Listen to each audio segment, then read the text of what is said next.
आप देख रहे हैं लाइव टीवी समाचार लोकतंत्र की आवाज। मैं हूं आपके साथ ममता सिंह। आइए रुक करते हैं आज की कुछ खास खबरों की ओर।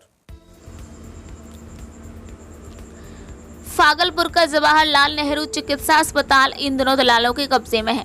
यह तब सामने आया जब दलालों ने एक मरीज को बेहतर इलाज का झांसा देकर निजी अस्पताल में भर्ती करवा दिया और वहां लाखों के खर्च करने के बाद भी ठीक नहीं हो पाया। वहीं अस्पताल अधीक्षक भी खुद मान रहे हैं कि अस्पताल में काफी दलाल हैं। सबौर मिर्जापुर के रहने वाले सुभाष कुमार 16 जून को सड़क दुर्घटना में घायल हो गए थे, जिसके बाद पुलिस ने उन्हें जवाहरलाल नेहरू चिकित्सा अस्पताल में भर्ती कराया था। जिसके बाद डॉक्टर ने घायल का इलाज शुरू कर दिया था, लेकिन चोट लगने के कारण रात में जब दर्द उठा तब दलाल घायल के छोटे भाई को बेहतर इलाज के लिए निजी नर्सिंग होम में भर्ती करवाने को लेकर वहला फुसलाकर यहाँ से 0 माइल के आयुष्मान नर्सिंग होम में भर्ती करा दिया, जहाँ इलाज के दौरान सुभाष का पैर ठीक तो नहीं हुआ है, वहीं उसका एक पैर और काट दिया गया और इलाज को लेकर मरीज के परिजन से 1,50,000 रुपए ले लिए गए।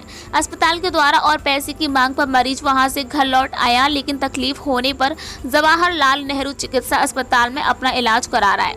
उसका कहना है कि अस्पताल के ही स्टाफ श्रवण और एक ट्रॉली मैंने वहला फुसकाकर निजी क्लिनिक भिजवाया था।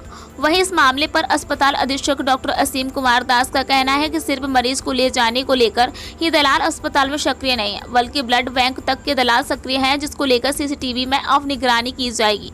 वहीं उन्होंने इस घटना के लेकर दोषियों के खिलाफ कार्यवाही करने की बात कही है। वहीं इस पूरे मामले पर कांग्रेस विधायक दल के नेता ने मुख्यमंत्री पर निशाना साधते हुए कहा है कि बिहार में अस्पतालों में दलाल फैले हुए हैं। उन्होंने मांग की है कि विधायक की एक समिति मुख्यमंत्री बना दे, जिस पर विधायक जांच कर कार्यवाही की अनुशंसा करेंगे और इस कार्रवाई होने पर इस तरह के कार्य रुकेगा। धरती के भगवान जब पैसे की लालच में इंसान की जान से खेलने लगे तो समझा जा सकता है स्वास्थ्य व्यवस्था का क्या हाल होगा। लाइव टीवी समाचार के लिए भागलपुर से विवेक कुमार की खास रिपोर्ट।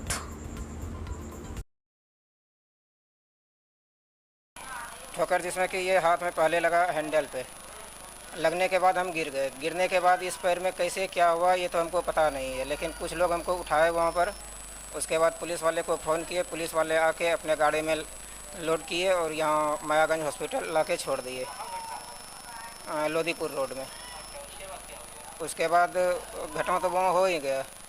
तो रिमझिम हल्का बारिश हो रहे थे तो रोड पर उतना पब्लिक थे नहीं, तो कुछ दुकानदार लोग दौड़े वहाँ पर। फिर हमको उठा के ऐसे बैठाए, फिर पुलिस वाले को फ़ोन किए तो पुलिस वाले पहुँचे वहाँ, तो पुलिस वाले ने हमको यहाँ तक छोड़े मायागंज तक। उसके बाद यहाँ जो जहाँ कटा उटा होगा उतना तो हमको देखे हम नहीं, तो सिलाई उलाई करके बंडेज करके छोड़ दिए भानु वार्ड में दर्द के मारे। उसके बाद मेरे साथ मेरी मम्मी थी, घर से आई फ़ोन करने के बाद, तो रात भर पूरा ऐसे चिल्लाते रहे। और एक मेरे साथ छोटा भाई था, तो इसी में कुछ दलाल मिल गए इनको और वो इनसे बात करने लगे कि यहाँ इस तरह से इलाज होगा नहीं, कुछ हो जाएगा पेशेंट को, मेरे हॉस्पिटल में चलिए और वहाँ सस्ते में इलाज हो जाएगा। तो ये लोग उनके बातों में आ गए। इस तरह के जिस तरह से हम कर ही रहे थे कि इन लोगों को समझ में नहीं आया कि हम क्या करें। उसके बाद उसके यहाँ पहुँचे, वहाँ वो बंडेज खोल के आयुष्मान हॉस्पिटल 0 माइल एक सरवन नाम करके था, और ट्रॉली मैन को तो हम पहचानते नहीं, इसलिए कि रात में और सुबह लगभग 5 बजे यहाँ से हमको लेके चल गए। कौन लेके? हाँ, दलाल के वो उनका काम ही यही है जो सरवन नाम बता रहे हैं। उसके बाद वहाँ ले गए, वहाँ ले जाने के बाद बोले कि पहले एक्सरे कराना होगा, तो एक्सरे कराने के लिए वो 4800 रुपया लिए और ब्लड टेस्ट कराने के लिए 3100 रुपया लिए। उसके बाद जब वहाँ से वो सब करा के आए तो वो डिमांड किए कि 1,75,000 यहाँ लगेगा, तब इसका पैर हम सही कर देंगे, जिसमें दवाई बेड चार्ज सारा। उसके बाद 50,000 रुपया उसको हम ब्याज पर लाके जमा किए। तो यहाँ से पहले वो स्टील लगाए ऑपरेशन करके, उसके बाद बंडेज उंडेज करके छोड़ दिए, यानी कि 1 सप्ताह तक ड्रेसिंग करते रहे, जब तक मैं यहाँ बोला कि ये वाला नस कट चुका है इस पैर का। तो ये नस भी उन्होंने जोड़े या ना जोड़े वो तो पता नहीं, तो ये पैर जो है धीरे धीरे सूख के काला होने लगा। फिर बोला कि ये पैर ख़राब हो गया, काटना पड़ेगा। तो हम खुद देखे थे कि यहाँ तक पैर ये जो है ख़राब हो चुके थे। उसके बाद मेरे भाई को बुला के ऑपरेशन थिएटर में बोला कि यहाँ तक जब ख़राब है थोड़ा ऊपर से काट देते हैं ताकि ऊपर इन्फेक्शन फिर ना हो। यहाँ से काटने के बावजूद यहाँ से काट दिए। पैसा कितना दिए वहाँ? पैसा उनको 1 लाख कैश दिए, हाँ। उसके बाद 30,000 रुपया ब्लड के लिए लिए, 4800 रुपया एक्सरे के लिए और 3100 रुपया लिए ब्लड टेस्ट करने के लिए। पैसा दिए? 1.5 लाख। उसके बाद भी पैर नहीं बचा? उसके बाद भी पैर नहीं बचा। उसके बाद वो 86,700 का बिल बना के दे रहे थे कि 50,000 जमा कीजिए तब इसका इलाज करेंगे। पैर काटने के बाद, यानी कि पैर काटने के पहले, तो हम कहे कि सर पैसा का व्यवस्था में है, थोड़ा कर दीजिए, पैसा ला के दे देंगे, कोई दूर में तो है नहीं। तो नए हाँ नया करके फिर उन्होंने पैर को काट दिया। पैर काटने के बाद जैसे आज पैर कटिंग किए, कल ने परसों ऑपरेशन करके बोला कि पैसा जमा कीजिए और घर जाइए, नहीं तो यहाँ रहोगे तो 3600 रुपया डेली बेड चार्ज लगेगा। पैर वहाँ ठीक नहीं हुआ? नहीं, पैर तो वहाँ काट दिए।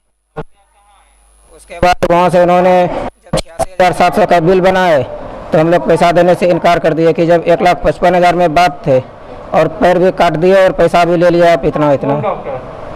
डॉक्टर ऐसे ऑपरेशन जो किए थे तो मोहन लाल सर हैं। कौन अस्पताल था? आयुष्मान हॉस्पिटल है। क्या नाम? कि अभी तो इतनी बात सामने में आई है कि एक हमारे यहाँ मेल वार्ड अटेंडेंट है जिसका नाम है श्रवण।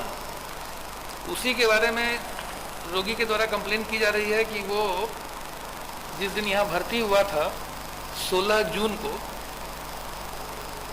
भर्ती के बाद ही उसको जो है वो कोई भी मरीज अस्पताल में भर्ती होता है तो तकलीफ होता है, तो तकलीफ के समय अगर उससे कोई मीठी मीठी बात करके चलो हम तुम्हारा बढ़िया इलाज करवा देंगे, ये करवा देंगे, तो इस तरह की बातों को हवाला देते हुए वो उसको यहाँ से प्राइवेट क्लिनिक में लेके चला गया, जैसा मरीज के बयान से हम लोगों को मालूम हुआ।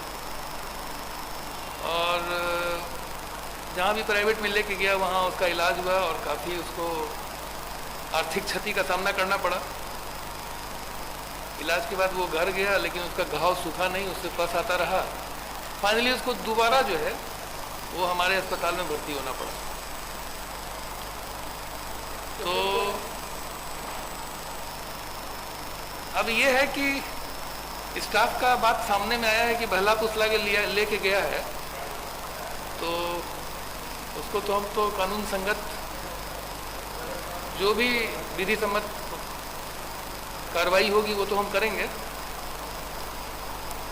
इस बीच इसको कैसे रोका जाए, इसके लिए तरह तरह के उपाय हमने सोचे हैं। और अब तक के बुलेटिन में बस इतना ही। जल्द मुलाकात होगी कुछ खास खबरों के साथ। तब तक के लिए नमस्कार।